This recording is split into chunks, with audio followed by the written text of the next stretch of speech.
Ya betul, ya betul. Memang 42 tahun dia. Namun kalau pemeliharaannya, maintenance-nya baik, dia itu akan bagus. Jadi harus diaudit lah, dilihat bagaimana maintenance terakhir itu. Apa saja yang sudah dilakukan. Waktu dia begitu dia sudah menyelam, kapal selam itu begitu dia menyelam, kemudian dia sudah tidak melaporkan diri, nah itu sudah susah nyarinya. Ini sudah ada istilah tiba-tiba mau membuat roadmap cepat, bukan roadmap lagi bahasanya, master plan 2 minggu untuk modernisasi.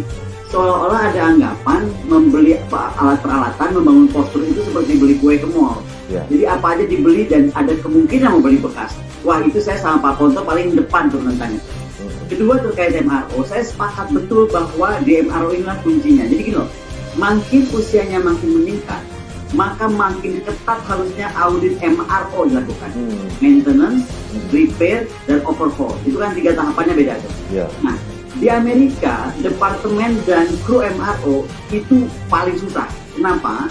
Karena di ujung tangan mereka lah nasib alutsista dan kru. Kenapa saya minta dengan format dari kemarin ini saya on air, saya minta BPK turun ke MRO dulu. Jadi jangan dulu ngomong master plan 2 minggu mau belanja. Ya, betul. Ya, betul. Itu jauh lah. Kalau belanja kayaknya kita bisa ngomong bersama-sama harus apa. Dan bukan belanja master plan. Kita mesti bikin roadmap. Karena roadmap ini akan menentukan mau belanja apa, mau dibawa kemana itu belanjaan atau alutsista, mau dideploy kemana, berapa jauh, bagaimana komponen pendukung. Kayak tadi, kita punya kapal selam puluhan tahun nggak punya rescue. Punya rescue, iya. Itu contoh gitu. Dia sebagai, walaupun dia seorang jenderal bidang dia kan dia tidak punya kemampuan untuk atau kewenangan untuk menandatangani pembelian gitu ya. Iya. Tetapi mereka sudah tahu bahwa ada beberapa sosok tokoh yang memang bisa menyuarakan dan memberikan pengaruh terhadap para pembuat keputusan. Ini dan siapa yang mau buka? Ini sebenarnya menurut saya bagian dari korupsi loh. Jangan salah loh. Pertama, dia beli Hilux-nya tuh utuh. Yang diambil hanya sasis, oke? Kemudian yang lain-lain dijual kembali. Padahal harga yang dicas tuh harga 1 mobil. Dan itu yang saya pernah lihat tuh 200 mobil yang kelihatan. Nah, jadi sekarang audit, sekarang saya yang pertanyakan siapa yang mengaudit itu? Kenapa kita pura-pura nggak lihat gitu? Kedua, kasus kapal selam. Saya tuh dari kemarin menahan diri untuk nggak terucap gitu. Karena kalau sampai saya terucap ke publik pasti heboh. Saya punya kok laporan dokumen terakhir apa hasil maintenance-nya. Dengan segala hormat, saya mungkin bisa kasih ke Pak Ponto. Kalau Pak Ponto waktu itu pegang MRO nggak akan diizinkan ngapain itu. Yakin saya. Jadi menurut saya, yang kita nggak punya itu adalah the sense of urgency bahwa angkatan bersenjata kita itu dalam keadaan sakit. Jadi kalau, contoh, menurut saya kalau KFS, KIX coba diaudit. Tadi kan Pak Farhan nanya, kenapa itu bisa terjadi? Audit siapa yang memutuskan KFS, KIX dijalankan. Dan itu akhirnya dengan segala hormat mengedit KKIP, Komite Kebijakan Industri Pertahanan. Berani nggak sekarang pada ngaudit KKIP? Istilah lain maksudnya gitu Bang Farhan. Mr. M aja. Mr. M diduga mafia alutsista mencuat kala tragedi KRI Nanggala tenggelam. Pengamat militer Koni Rahakundini Bakri mengungkapkan ada mafia dalam pengadaan alut utama sistem pertahanan atau alutsista TNI.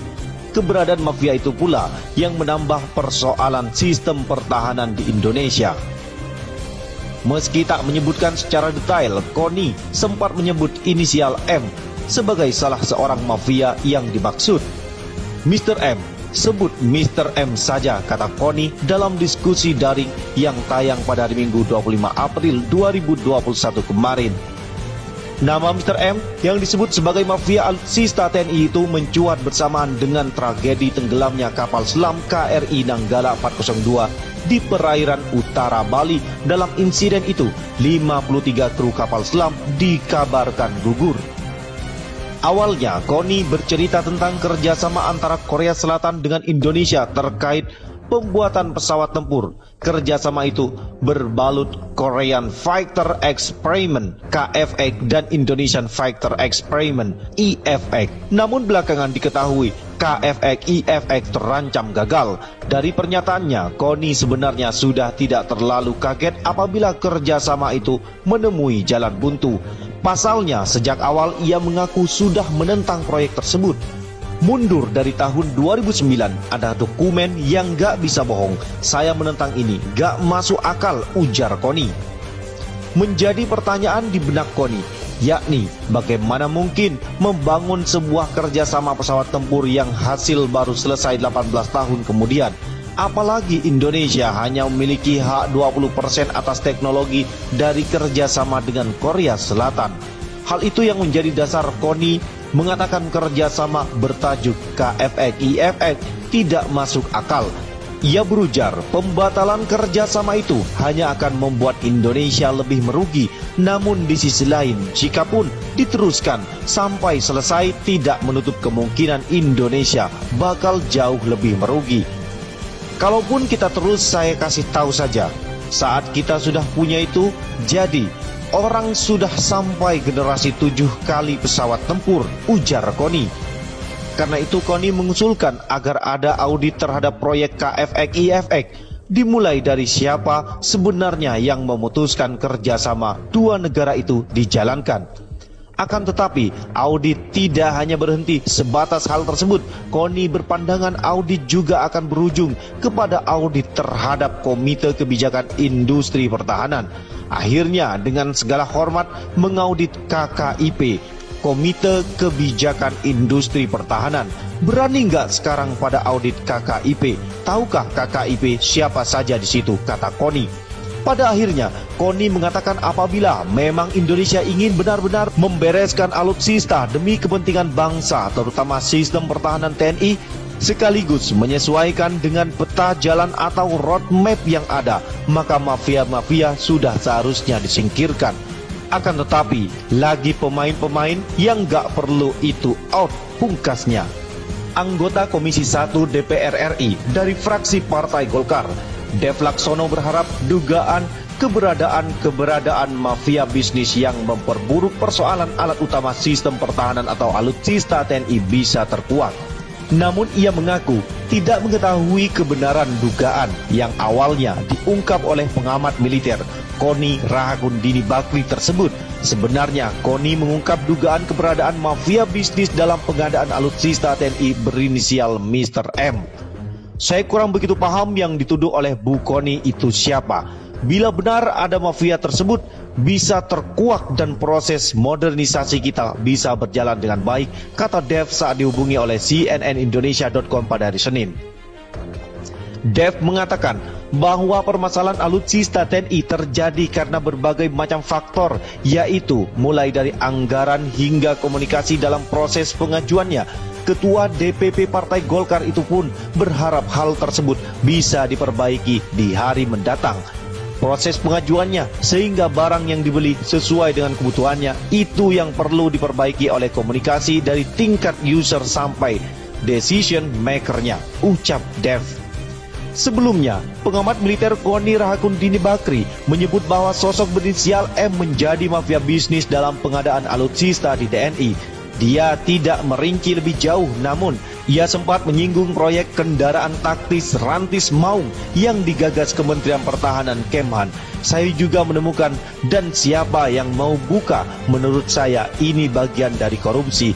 Jangan salah loh, pertama dia membeli Hilux utuh yang diambil hanya sesis, kemudian yang lain-lainnya dijual kembali, padahal yang dican itu harga satu mobil itu. Kemudian saya pernah lihat 200 mobil Hilux yang datang, ucap Koni dalam diskusi medcom.id yang berlangsung daring pada hari Minggu.